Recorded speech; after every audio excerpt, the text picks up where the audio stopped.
This morning, we continue our promise to focus on at least one new book a week during the pandemic. Today's Superpower Showdown, about the monumental standoff between the U.S. and China, how it defines our world today and how it's shaping our future. The battle between these two nations was already a big deal before the pandemic, but a global health crisis, protests in Hong Kong, and the upcoming election have taken things to a new level. The authors of this book are two reporters with deeply personal ties to the story, one of whom just had her life changed forever. I was forced to leave because of the, government order. Earlier this year, as the coronavirus moved from China across the rest of the world, Ling Wei found herself chronicling another epic story. Then she became part of one. When you realized they were kicking you out, what was your reaction? Initially was a sense of helplessness and fear. I was very frightened. Covering China for the journal had always been the job I wanted.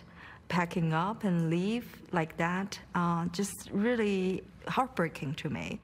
Wei, along with other journalists from the Wall Street Journal, New York Times, and Washington Post, were tossed, China said, as payback for the U.S. capping the number of Chinese reporters allowed in America. My first thought was to quit. Why didn't you?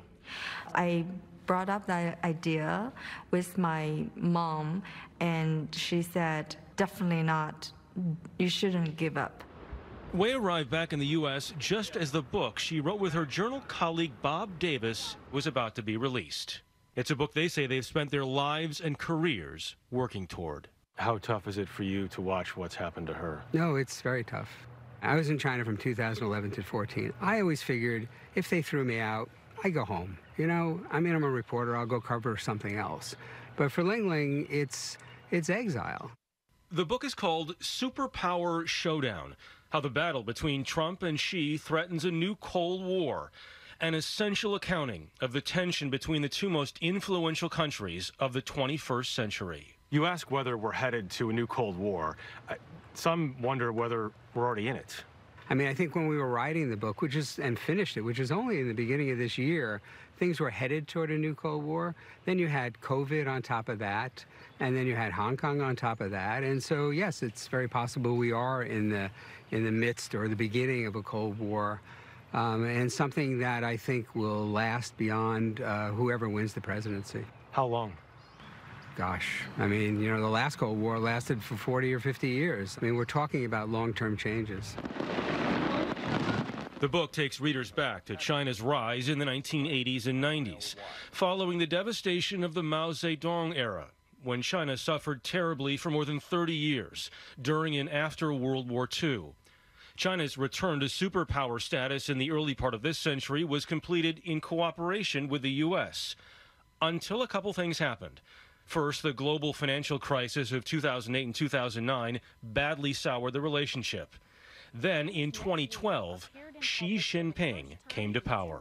There have been so many famous or infamous Chinese leaders over the decades. How does Xi Jinping figure into all that? Xi Jinping is the most powerful Chinese leader, at least since Deng Xiaoping, and maybe arguably since Mao. Xi's consolidation of power and determination to build the biggest economy in the world put China on an even more direct collision course with America.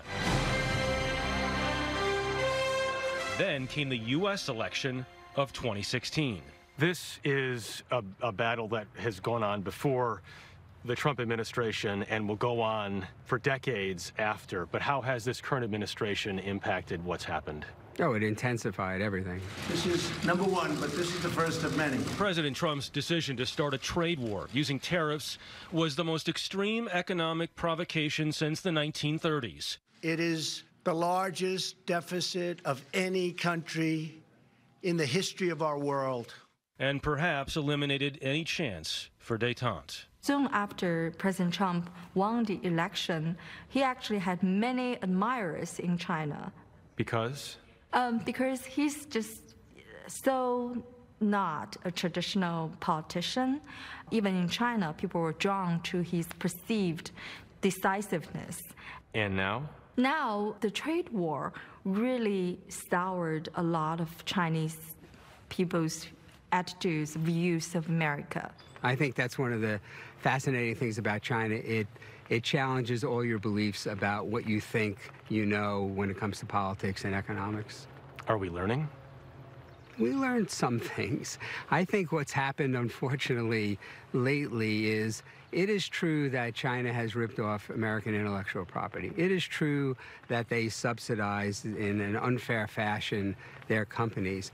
But if we think the reason that China is advancing is because they're a bunch of cheaters, that's just not fair. We signed phase 1 of the historic trade deal. The U.S. and China did sign a fragile trade truce in January, but no one seems to believe it's a long-term solution to the bigger, broader war taking place. In this war, who are the winners? Right now, I don't think there are any winners. The way I look at it is it's like, 3-3 in the bottom of the 17th inning, and they're pulling in the pitchers from the right fielders because everybody's exhausted. What do you hope people take away from this book? I guess what I hope is that they have a greater appreciation for the difficulties of these two countries getting together or getting along. These are the two most important countries for the 21st century. The Chinese people are just an incredibly admirable culture, and so are the American people, and if we could somehow try to get back to that in some fashion, that would be a plus for everybody. Bob and Ling Ling are just great, Dana. And imagine being Ling Ling in the middle of coronavirus. You're sent out of the country then and have to go straight to New York City. Jeff, just a fascinating story that they both have on their own, but really the history, and I've been able to see some things recently, really eye-opening for so many of us. Thank you for shedding some light here.